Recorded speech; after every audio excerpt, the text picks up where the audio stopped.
senators, you know, we've got folks watching online, and they're actually commenting and watching on Facebook and Twitter as well. And we've got several questions of people that are watching online, and we're going to take our first one. This one comes on from Twitter, from Rachel Hawks.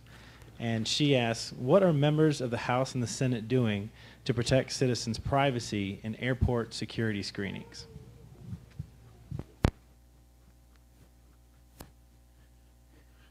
Thank you very much, Rachel, for your question. I'm just writing this down. We have, just last week, we had Secretary Napolitano, the head of the U.S. Department of Homeland Security, which oversees the Transportation Security Administration. And we asked her some questions. One of the questions I asked her related to the fact that we're still required to take off our shoes every time we go through the security line.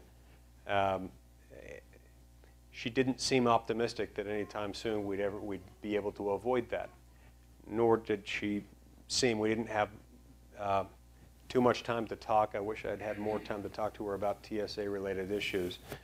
But it does seem to me to be problematic, the fact that we've got government employees who are in the position of effectively law enforcement officers, or at least limited purpose law enforcement officers at airports, who are subjecting our citizens to some fairly invasive searches every single time they go to get on an airplane. Now, it's one thing when a private company does that. If an airline does that in order to protect its equipment, that's not the government acting. And it doesn't have the same Fourth Amendment implications as it does when the government does it.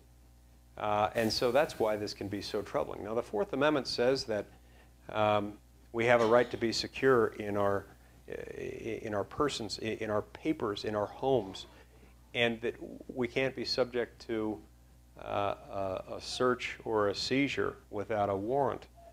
And it also suggests that even when you're pulled over by a police officer, whether you're driving or even if you're just walking, if you're detained even momentarily, they're supposed to have what's called a reasonable, articulable suspicion of violation of the law of one sort or another, and they're not supposed to detain you for any longer than is reasonably necessary to confirm or dispel that suspicion.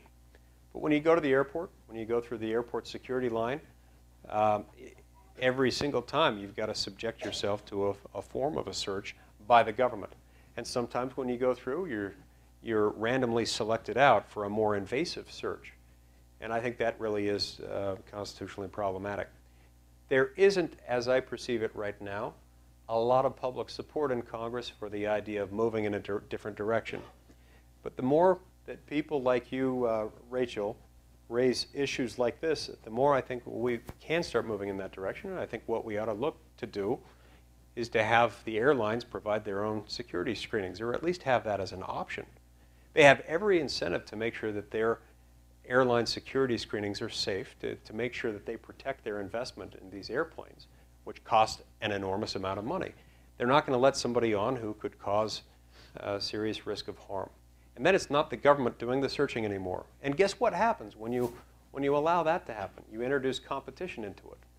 And if you have one airline that treats its passengers with dignity and respect, that airline is going to be rewarded with more passengers. If you have another airline that treats people like the TSA often does, well, you can guess what's going to happen to that airline's business. It's likely going to plummet. But little by little, you see more members of Congress who are speaking out on this issue, and I think within a few years, perhaps within just a year or two, we'll be at the point where we might be able to change the law in that area. I don't see a change in law in this area being likely this year. I hope in the next Congress. Interestingly enough, one day just a few months ago, as I was getting on the airplane, my friend and colleague Rand Paul, a senator from Kentucky, was being detained in his airport. I got a text message telling me about it, just as I was going through the TSA line in Salt Lake City.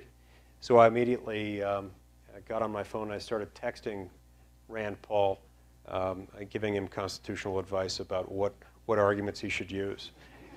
And I even came up with the idea, I was kind of proud of myself on this one, that if they detained him long enough, because the preliminary reports were suggesting they were detaining him for a lengthy period of time, I told them maybe you ought to bring out the speech and debate clause, that you can't be unreasonably hindered in your travels toward the capital city because you've got a vote tonight. See if that one works. Fortunately, they let him out.